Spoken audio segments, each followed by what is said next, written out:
There's a scripture that I'm back on. Hebrews 10:33. Like you're looking for Psalms, right? Hebrews 10:33.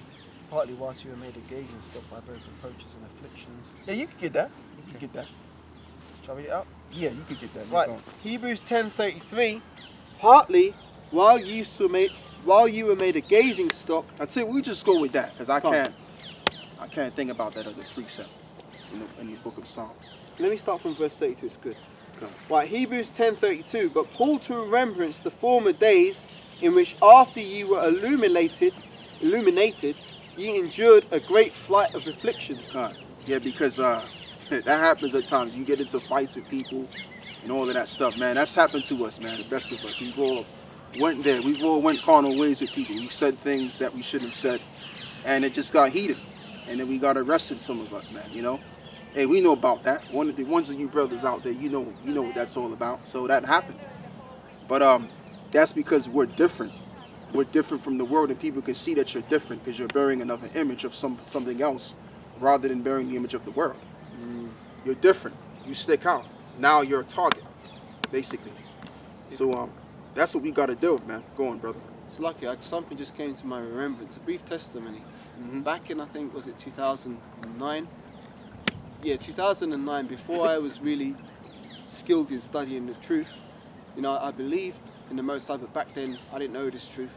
But you know, God, Jesus, the Christian stuff.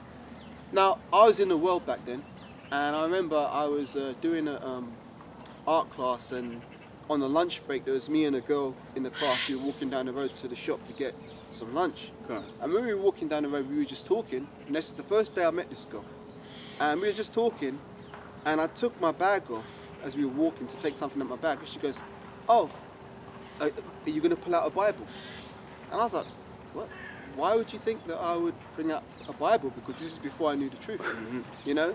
Now I just remember that because it's like the brother was saying, the elder was saying, we become a spectacle unto the world. And if we were of the world would love his own.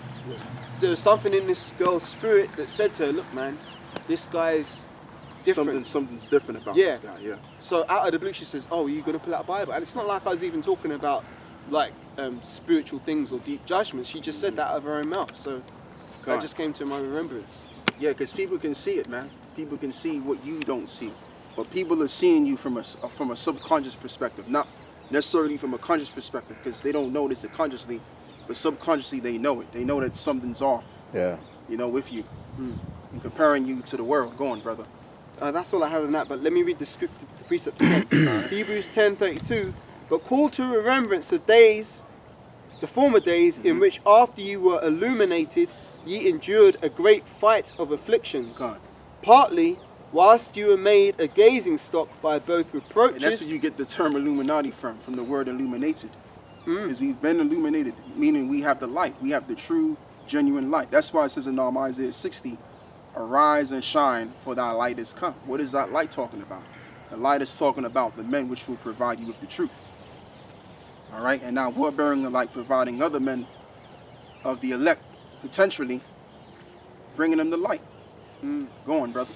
It says, partly whilst you were made a gazing stock, both by reproaches and afflictions, and partly whilst ye became companions of them that were so used, for ye had compassion of me in bonds. Let me read this slowly. For ye had compassion of me in my bonds, and took joyfully the spoiling of your goods, knowing in yourselves that ye have in heaven a better and enduring substance. Yep. That's the Apostle Paul talking to the men that he was teaching with at the time. But yeah, let's go back. I tell you what, read the scripture that you had before. If you remember reading it. Yeah. The precept was 1 Peter. 1 Peter chapter 1 and verse 13 says, "Wherefore, gird up your loins of your mind, be sober, and hope to the end for the grace that is to be brought unto you at the revelation of Yahushua and Mashiach." Yeah, just one more time, brother. Read that again. Wherefore gird up your loins of your mind, be sober, and hope to the end for the grace that is to be brought unto you. If you're a real man of the Lord, you're supposed to hope for the end. You're supposed to hope for the end and seeing the revelation of the Mashiach Yahushua, or the grace which will be revealed, which is the kingdom. So this is why we're speaking about this implantable device that they have that can actually change and morph your emotions. Because like I said, the MOTB, the mark of the beast, I just said it. Might as well just say it anyway. That's the end all be all prophecy of them all. And when that prophecy comes by, then other end time prophecies are going to come through. And the ultimate end time prophecy which will come is the Lord making his second return. Yeah, there's going to be a world war, but the ultimate which will come is the Lord making his second return. That's what we're expecting. All right? That's the mentality that we have. So we're in league with the scripture and supposed to hope, or excuse me, we're in league with the scripture on what the men of the Lord are supposed to hope for. Let's shoot that again. Yeah. One more time, the third time coming. I've got another one. If I may, I can bring that one out. If I may. Read that again. I'll read what you got again. Yeah.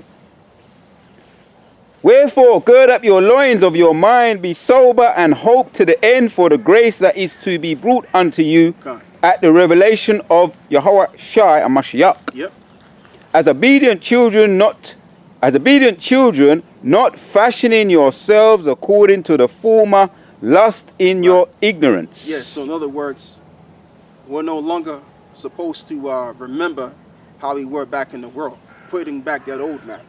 F all of that. We're supposed to be hoping and seeing the revelation of grace, which Yahushua is going to bring about, which is the kingdom of heaven. And that's why, as I said, and I'll say it again, that's why we expect the powers that be, the government, to enforce this MOTB, this microchip. That's right. Which is the last prophecy of them all, which will bring in the Messiah, his return. That's what we're more interesting in than anything else. You know, we're not interested in getting into fucking relationships that don't work anyway. Yep. We're not interested in any other thing outside of this right here. Now, we have jobs and all of that, what have you.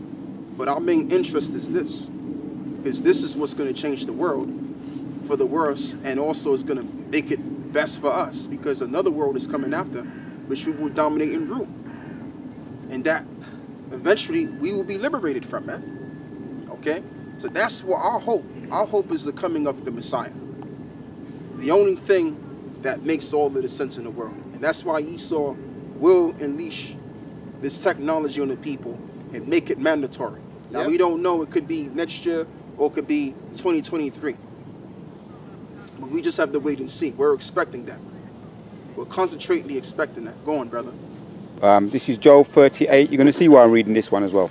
Joel 38 and 3 says, Gird up now thy loins like a man, for I will demand of thee an answer, thou me.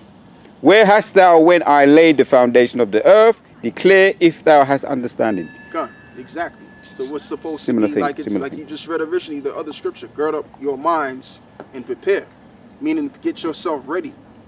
So there may come times where we're down in the spirit, maybe under some form of depression somehow, some way, but we're supposed to get out of that eventually and look at the bigger picture and be on the ready, man. As the Apostle Paul said, be instant in season and out of season. What does it mean to be instant? Meaning to always be on the ready. Okay? And as well as you're on the ready to teach, always be on the ready and expecting the Messiah to come back by looking through these signs and these wonders. So we're supposed to be all heads on with this truth.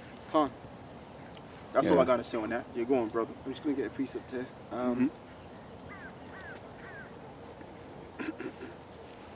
Yeah, 3 more minutes. This will probably be the last one. All right. Right. Matthew 24, verse 42. Watch therefore, There you go. for ye know not what hour your Lord doth come. Come. But know this, if the good man of the house had known in what watch the thief would come, he would have watched and would have not suffered his house to be broken up. Yeah, because when you think about it too, we're not just prophets. We're also known as the watchmen. All right? And the watchmen, we're really the prophets, can also be, you know, as it makes sense, watchmen, because what do watchmen see? Watchmen see if there's impending danger coming towards the city. So we see impending danger coming, as well as the majority of the people. They don't see it, but we see it because we have the inside scoop. So we're supposed to warn and to tell all out of this book as to what's getting ready to happen. So from a prophet, from being declared as a prophet and a watchman, when you put both of those two terms together, it actually makes sense.